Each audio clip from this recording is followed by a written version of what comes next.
2 நாளாகமம் அதிகாரம் 24. யோவாஸ் ராஜாவாகிறபோது 7 வயதாயிருந்து 40 வருஷம் எருசலேமில் அரசாண்டான். பெயர்செபா பட்டணத்தாளான அவன் தாயின் பேர் சிபியாள். ஆசாரியனாகிய யோய்தாவின் நாளெல்லாம் யோவாஸ் கர்த்தரின் பார்வைக்கு செம்மையானதை செய்தான். அவனுக்கு யோய்தா 2 ஸ்திரீகளை விவாகஞ்செய்து கொடுத்தான். அவர்களால் குமாரரையும் குமாரத்திகளையும் பெற்றான். அதற்கு பின்பு கர்த்தருடைய ஆலயத்தை புதுப்பிக்க யோவாஸ் விருப்பங்கொண்டான். அவன் ஆசாரியரையும் லேவியரையும் கூடிவரச் செய்து அவர்களை நோக்கி, நீங்கள் யூதா பட்டணங்களுக்கு புறப்பட்டு போய் உங்கள் தேவனுடைய ஆலயத்தை வருஷா வருஷம் பழுது பார்க்கிறதற்கு இஸ்ரவேலெங்கும் பணம் சேகரியுங்கள். இந்த காரியத்தை தாமதமில்லாமல் செய்யுங்கள் என்றான். ஆனாலும் லேவியர் தாமதம் பண்ணினார்கள்.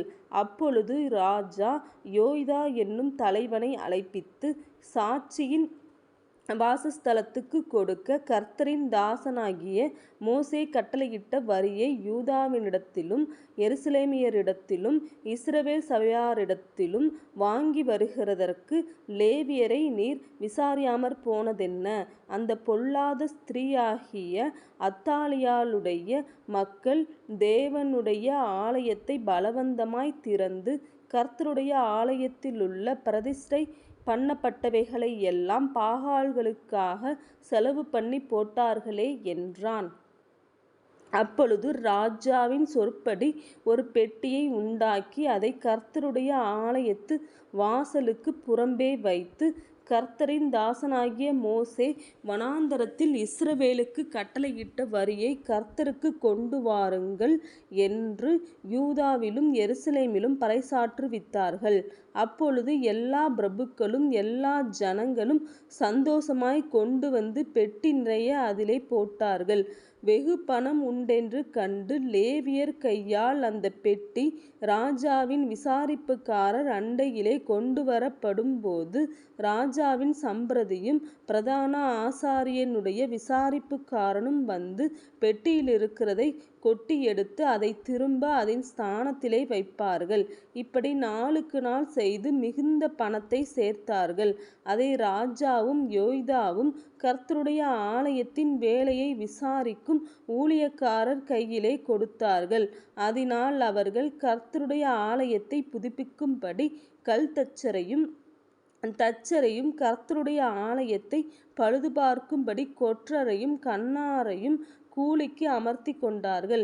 அப்படி வேலையை விசாரிக்கிறவர்கள் தங்கள் கையினாலே வேலையை நடந்தேற பண்ணி தேவனுடைய ஆலயத்தை அதன் முந்தின சீருக்கு கொண்டு வந்து அதை பலப்படுத்தினார்கள்.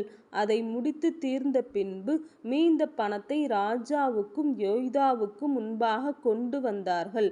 அதனாலே கர்த்தருடைய ஆலயத்தில் செய்யப்படும் பணிமுட்டுகளையும் ஆராதனை பலி முதலியவைகளுக்கு வேண்டிய பணிமுட்டுகளையும் கலசங்களையும் பொற்பாத்திரங்களையும் வெள்ளி பாத்திரங்களையும் பண்ணுவித்தான். யோய்தாவின் நாளெல்லாம் நித்தம் கர்த்தருடைய ஆலயத்திலே சர்வாங்க தகன பலிகளை செலுத்தி வந்தார்கள். யோய்தா தீர்காயுசுள்ளவனாய் முதிர் வயதில் மரித்தான். அவன் மரணம் அடைகிறபோது 130 வயதாயிருந்தான். அவன் தேவனுக்காகவும் அவருடைய ஆலயத்திற்காகவும் இஸ்ரவேலுக்கு நன்மை செய்தபடியினால் அவனை தாவீதின் நகரத்தில் ராஜாக்கள் அண்டையிலே அடக்கம் பண்ணினார்கள். யோய்தா மரணமடைந்த பின்பு யூதாவின் பிரபுக்கள் வந்து ராஜாவை பணிந்து கொண்டார்கள். அப்பொழுது ராஜா அவர்களுக்கு செவி கொடுத்தான். அப்படியே அவர்கள் தங்கள் பிதாக்களின் தேவனாகிய கர்த்தரின் ஆலயத்தை விட்டுவிட்டு தோப்பு விக்கிரகங்களையும் சிலைகளையும் சேவித்தார்கள். அப்பொழுது அவர்கள் செய்த இந்த குற்றத்தினிமித்தம் யூதாவின் மேலும் எருசலேமின் மேலும் கடுங்கோபம் மூண்டது. அவர்களை தம்மிடத்திற்கு திரும்ப பண்ண கர்த்தர் அவர்களிடத்திலே தீர்க்கதரிசிகளை அனுப்பினார். அவர்கள் ஜனங்களை திடசாட்சியாக கடிந்து கொண்டார்கள். ஆனாலும் அவர்கள் செவி கொடுக்கவில்லை.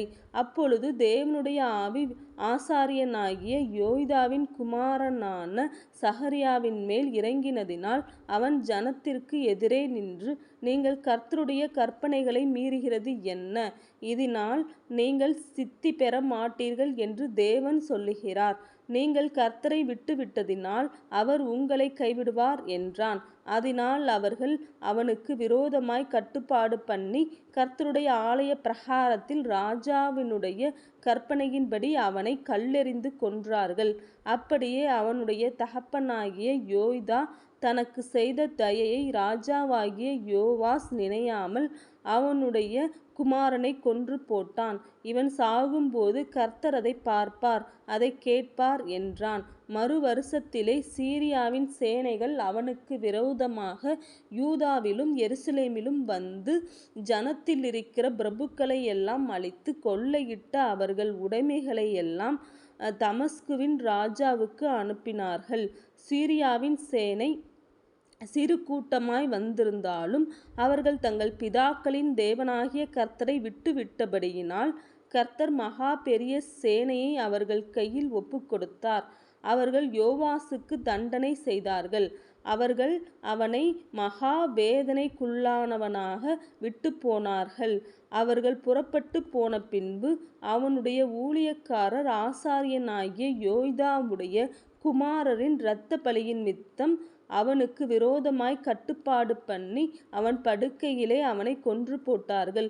செத்துப்போன அவனை தாவீதின் நகரத்தில் அடக்கம் பண்ணினார்கள். ஆனாலும் ராஜாக்களின் கல்லறைகளில் அவனை வைக்கவில்லை.